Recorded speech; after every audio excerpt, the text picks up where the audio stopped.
Good morning, everyone. I hope you all had a restful weekend.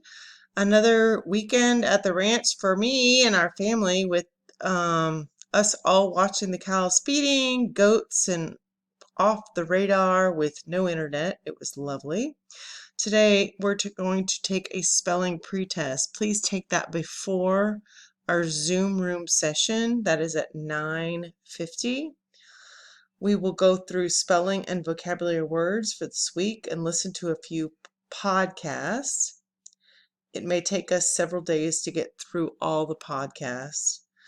Math Group A, we will be doing things from last Thursday that will be uploaded for you during your time. Same thing with Math Group B.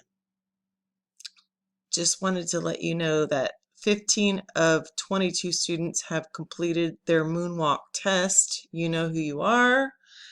Please complete that today, and I will see you at 9:50.